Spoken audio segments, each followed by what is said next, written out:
All right, so week 2, here we are on YouTube. I'm going through the book of Habakkuk. And so just a quick refresher on last week. Sorry, I'm at home, quarantined. I don't have the big whiteboard. I don't even know if you can see this, but I want to start it out. Before your faith in Christ, you're here. And as you kind of get going, it seems like all these things are going right. God's answering your prayers. He's there for you. And just it seems like everything's working well. Relationships are great. You come to this place where you get this crisis of belief. Henry Blackaby talks about crisis of belief. And you're wondering if God can hear your prayers. Things aren't working out as well as they were before. Go to church. You don't really like the songs. Get bored during the message. It doesn't seem like they're talking to you as much. This crisis of faith. What do you do in the crisis of faith? Some people want to go back to that high, kind of ignore reality. I just want to go back to where I felt close to God, and ignoring what God may be doing in this time of doubt, this dry season. Or some people just forget God altogether and just want to go back to where, if this is how it's going to be, God, I thought I knew who you were, and this isn't what I wanted you to be. Forget it. I'm just done. Or God may be doing something through this experience, through this time of waiting, through this crisis, to get you to a place of maturity, of being close, and all those type of things. And so that's what the book of Habakkuk is. We talked about in the book of where was it in my notes? Last week. Shoot, we talked about when we go through this time of trial, and you go through it, it produces perseverance. And at the other end, we get to this place of maturity. We want to become in this place of maturity. So that was chapter 1. Habakkuk's like, God, you could do something and you're not. And what you're doing, I don't agree with it. So he has these questions with God. He's got this dialogue going with God, saying, I can't believe what you're doing. And God says, you know, the Babylonians, I'm going to use them. They're even worse than you are right now, and they're going to defeat you. And so Habakkuk says a place he's questioning God. And in chapter 2, we're going to see some things, three main things that he does that I think we could do in this time as well. Just let me read verse 1 of Habakkuk 2. It says this. They're having this dialogue. Habakkuk has these questions for God. God, this isn't fair. What are you going to do? How are you going to answer me? And then he says, here's Habakkuk talking to God. I will stand at my watch and station myself on the ramparts. I will look and see what he will say to me and what answer he will give to my complaint. So the first thing that Habakkuk does basically is watches. He stops and listens. You remember the fire drills where stop, drop, and roll. Well, he watches, stops, and listens. He says, I'm going to go, and I'm going to wait for God to speak to you. So the first thing that he does is listens. Stops, and just says, you know what? Rather than continue to complain to you, continue to argue with you, I'm just going to stop. And I'm going to listen. I'm going to stand at the guard post, and I'm going to hear what you say. A few weeks ago, we were talking about this time of silence, kind of Psalm 46, be still. When you're still, you can know that he is God. So he's going to this time of being still. About a month ago, we talked about 1 Kings, Elijah. He was kind of having these same, talking to God, what are you doing, God? Everyone around me is dying. And I'm fearing for my own life, and God says, go out and I'm going to pass in front of you. Remember, God wasn't in the earthquake, God wasn't in the fire, he wasn't in these things that were huge and kind of grand, but in contrast, he says, I'm going to come in a gentle whisper. But the only way you can hear a whisper is if you slow down and you can be still and hear the whisper. That's what Habakkuk's doing. Says, I'm going to be still, and I'm going to wait, and I'm going to listen. The second thing that he does in verse 2 is he says this. This is God responding to Habakkuk. Habakkuk says, I'm going to wait, and I'm going to listen for you. And the Lord responds, says, verse 2, the Lord replied, okay, write down the revelation. So I'm going to come to you. I'm going to speak to you. What I need you to do is write down the revelation, write down what I'm going to make known, and make it plain on tablets so that a herald or a messenger can run with it. So Habakkuk says, I'm going to wait. God says, okay, while you wait, I will come. And when I speak to you, write it down. Make it plain on tablets. Why write it down? Because God will be faithful with what he tells Habakkuk. And so years later, they can go back to see what was written and say, gosh, what God said, he pulled off, he did. Write it down. We need to write things down. Even when I just go, 5 minutes to the grocery store, Stephanie will say, hey, get these 3 things. 3 things, I only go 5 minutes. I walk into the grocery store, even 3 things, and I can't even remember them. So I call it, I got the green beans, what was the other one? I mean, unless I write it down, I forget. We need to write things down.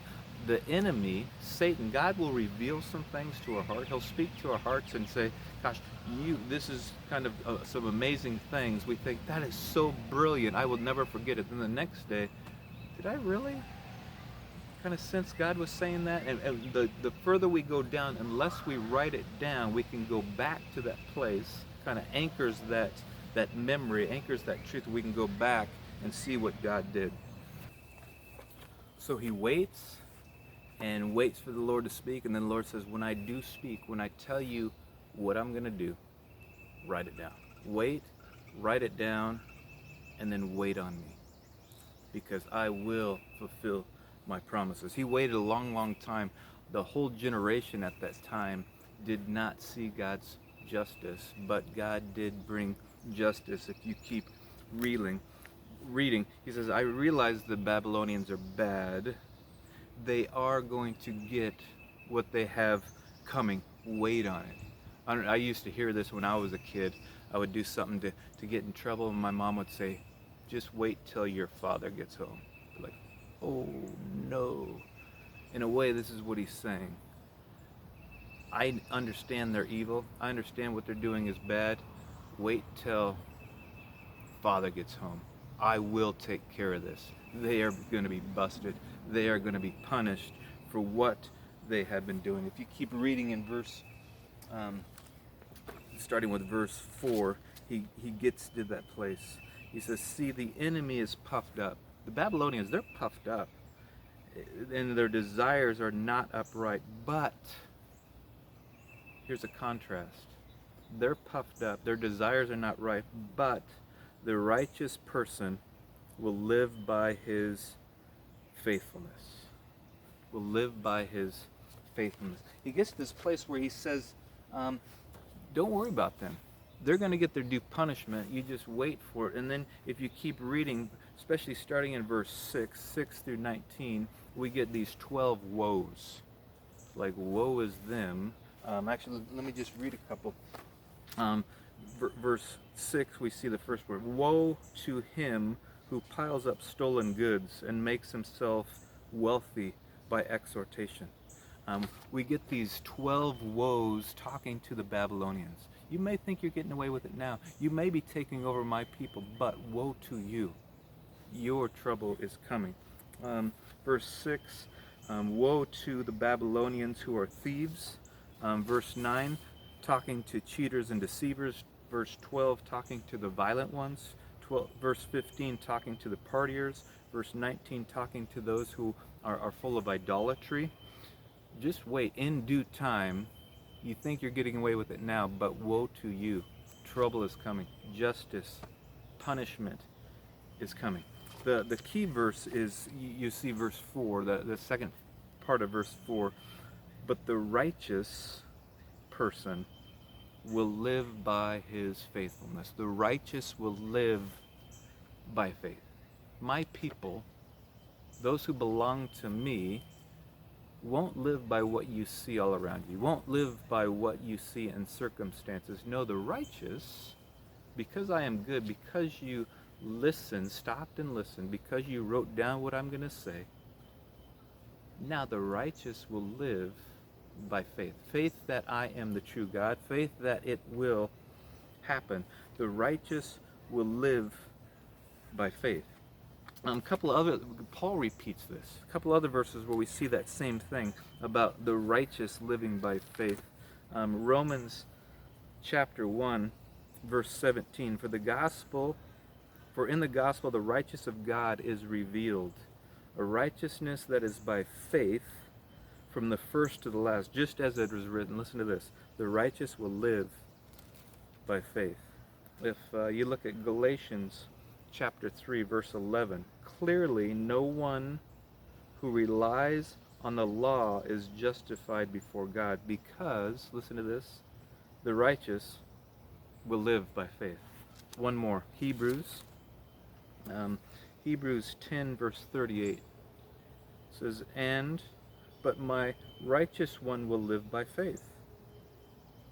My righteous one will live by faith. Time and time again, it's us who are living in the midst of this, trusting in God, even when we're waiting, even when it doesn't make sense, but the righteous will live by faith. That's when we get to this maturity level. We wait on the Lord. He will do what He promises to do, and we get this maturity level. We can trust Him in all things. The righteous will live by faith. Then we get to this place, even when we're feeling this, just fear or uncertainty or that type of thing. We get to verse 20, and it says three key words. It says, but the Lord. But the Lord. Look at verse 20. But the Lord is in His holy temple. Let all the earth be silent before Him. No matter what's going on, no matter if we think the Babylonians, the coronavirus, whatever is winning, no, we do these things we just talked about and we realize, but the Lord is in His holy temple. He's in charge. He's in control of all things. One of my favorite Psalms is Psalm 73. It talks about the same type of idea. Seems like everyone else is getting away with all these type of things. Things are going well for them. You get to the middle of that Psalm, Psalm 73, verse 17, and it gets this place where the whole thing pivots. I look at them and why are they succeeding? I'm trying to be righteous and nothing goes well for me. Why are they? And you get to verse 17, it says, then I entered the sanctuary of God. Then I understood their final destiny. As we look around, everything may be winning. They may be winning. But when I remember that the Lord is in control, the Lord is in His holy temple, then I understand their destiny. Then I understand in due time God will take over. We will be with Him. We win in the end. He starts with, I'm going to listen, stop and listen. I'll write down what I feel God is telling me. And then I will wait. And I will wait by faith, knowing that God is real, He's in charge, and He is a good God. We're in this course right here, waiting, but writing down and waiting. We get to chapter 3 next week, and it's incredible. You'll love it. But that's all I got for now. So we'll see you next time.